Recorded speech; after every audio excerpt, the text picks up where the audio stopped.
हर साल दुनिया भर में औद्योगिक हादसों की वजह से भारी नुकसान होता है और कई जानें भी खतरे में पड़ जाती हैं। पर क्या हो अगर इन हादसों को एक बहुत ही सरल लेकिन असरदार सिस्टम से रोका जा सके? आज हम उसी सिस्टम की बात करने वाले हैं, खतरनाक क्षेत्र वर्गीकरण, जिसे HAC भी कहते हैं। तो चलिए, इसे समझने के लिए एक सवाल से शुरू करते हैं। किसी केमिकल प्लांट या तेल रिफाइनरी जैसी जगह पर सबसे खतरनाक चीज क्या हो सकती है? कोई बहुत बड़ा टैंक? कोई भारी भरकम मशीन? इसका जवाब शायद वो नहीं है जो हमारे दिमाग में सबसे पहले आता है। ये कोई मशीन या केमिकल नहीं है, बल्कि ये कुछ ऐसा है जो दिखाई ही नहीं देता। हवा में मौजूद ज्वलनशील गैस, भाप या फिर धूल के कण। तो चलिए, इस अदृश्य खतरे को थोड़ा और समझते हैं। ये आखिर है क्या? असल में ये एक विस्फोटक माहौल बनने का खतरा है जो किसी भी इंडस्ट्री के लिए एक बहुत बहुत बड़ा जोखिम होता है। देखिए, एक विस्फोटक माहौल बनने के लिए ना 3 चीजों का होना जरूरी है, बिल्कुल एक रेसिपी की तरह। पहली चीज है कोई भी ज्वलनशील पदार्थ, जैसे पेट्रोल की भाप या लकड़ी का बुरादा। दूसरी चीज है हवा, मतलब ऑक्सीजन।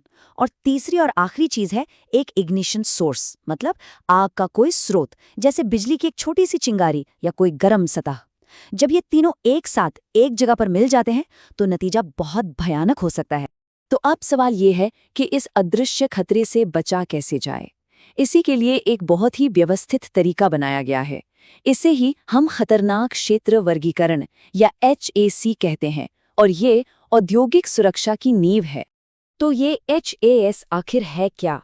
इसे ऐसे समझिए कि ये किसी भी फैक्ट्री या प्लांट का एक सेफ्टी मैप यानी सुरक्षा का नक्शा है। ये एक ऐसी प्रक्रिया है जो ये पता लगाती है कि प्लांट के कौन-कौन से हिस्सों में विस्फोटक माहौल बनने का खतरा है और वो खतरा कितना ज्यादा है। और इस सेफ्टी मैप का एक ही मकसद है, किसी भी तरह की चिंगारी या इग्निशन सोर्स को रोकना।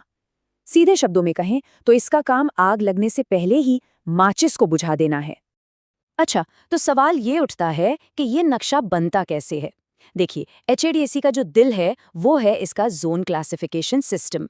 ये सिस्टम खतरे के लेवल को मापता है और फिर उस जगह को अलग-अलग जोन में बांट देता है। चलिए, इसे थोड़ा और समझते हैं। गैस और भाप के लिए 3 मेन जोन होते हैं। जोन 0 सबसे ज्यादा खतरनाक होता है, जैसे किसी पेट्रोल के स्टोरेज टैंक के अंदर की जगह, जहां विस्फोटक माहौल लगभग हर समय बना रहता है। जोन 1 वो जगह होती है जहां सामान्य कामकाज के दौरान रिसाव हो सकता है, जैसे कोई पंप स्टेशन। और जोन 2 वो इलाका है जहां खतरा कम होता है। मान लीजिए जहां ज्वलनशील पदार्थ सील बंद कंटेनरों में रखे हैं। खतरा कम है पर खत्म नहीं हुआ है। लेकिन बात सिर्फ गैस और भाप पर खत्म नहीं होती। जब हम विस्फोटों के बारे में सोचते हैं तो अक्सर गैस का ही ख्याल आता है। लेकिन एक और खतरा है जिसे अक्सर नज़रअंदाज कर दिया जाता है, वो है धूल। आपको शायद यकीन न हो, लेकिन चीनी या आटे जैसी चीज़ों की धूल भी बहुत विस्फोटक हो सकती है। इसीलिए धूल के लिए भी अलग जोन बनाए गए हैं, जोन 20, 21 और 22।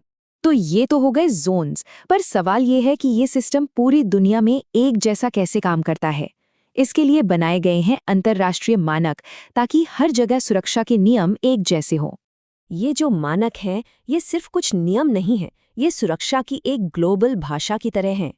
इसका मतलब ये है कि जर्मनी में बना एक सेफ्टी इक्विपमेंट अमेरिका के प्लांट में भी बिना किसी कंफ्यूजन के इस्तेमाल किया जा सकता है। इससे खतरनाक गलतियों की गुंजाइश खत्म हो जाती है।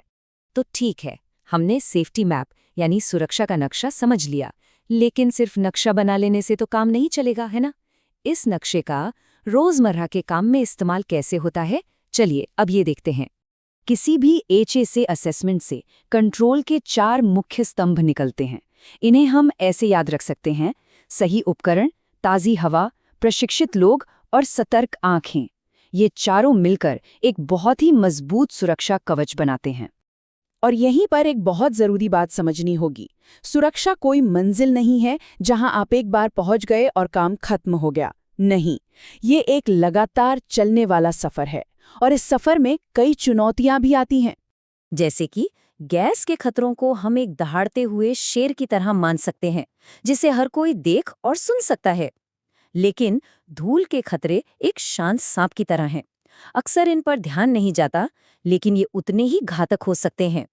इसके अलावा भी कई चुनौतियां हैं, लेकिन शायद सबसे बड़ा खतरा किसी मशीन या प्रक्रिया में नहीं है, वो हम इंसानों के स्वभाव में है।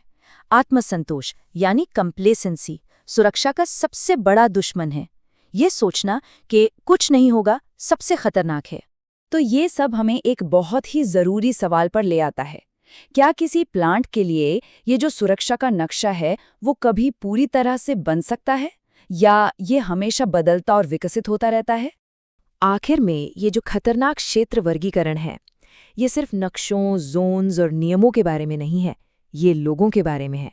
ये इस बात को पक्का करने के बारे में है कि हर कोई हर दिन काम के बाद अपने घर सुरक्षित पहुंचे।